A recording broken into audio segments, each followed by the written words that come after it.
మీకు ఏ టైప్ సంబంధం కావాలో చెప్తే. ఏ టైప్ అయినా పర్వాలేదు. కుంటైనా, గుడ్డైనా, బొల్లైనా, బోధైనా, బిడోయినా, చివరికి 10 ఏళ్ళు పెద్దయినా 10 ఏళ్ల పిల్లైనా కూడా పర్వాలేదు. ఆడదైతే చాలు. ఆహా, ఎంత విశాల హృదయం. ఈ మాట గురజాడవారు వింటే. ఆయన ఎవరు?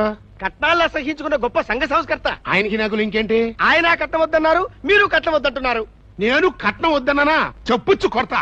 అదేమిటండి, మీరే కదా కుంటి, గుడ్డి, బొల్లి, బోధ అన్నారు. అవన్నీ ఎగస్ట్రా క్వాలిఫికేషన్ లో. అవి ఉంటే కట్నం ఎక్కువ వస్తుంది, అందుకని అన్నాను. కట్నం ఎక్కువ వస్తుందని అన్నారా? అన్న ఎంత అపార్థం చేసుకున్నాను. పోతే పెళ్లి చూపులు శని ఆదివారాలు సెలవు దినాల్లో మాత్రమే జరగాలి. వై? అబ్బాయికి బోల్డ్ శాలరీ, 10 దినాల్లో అయితే జీతం బొక్క. ఓహో.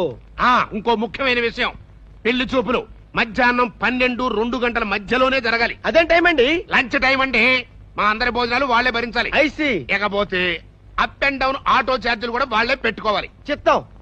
మరి నా ఫీజు మాట ఏమిటి? ఆడపిల్ల వాళ్ళ దగ్గర తీసుకో. వాళ్ళు ఎలాగో ఇస్తారండి, మీరిచ్చే మాట ఏమిటి? మాది కూడా వాళ్ళ దగ్గర తీసుకో. ఆహా, ఎంతటి ధర్మ ప్రభువులండి తమరు. నేను చిన్నప్పటి నుంచి అంతే. తెలుస్తూనే ఉందిలేండి. పోతే సంబంధం ఏమైనా రెడీగా ఉందా? ఉందండి. రేపు ఆదివారం ఫిక్స్ చేసి కబురు పెడతాను, కలిసి వెళ్దాం.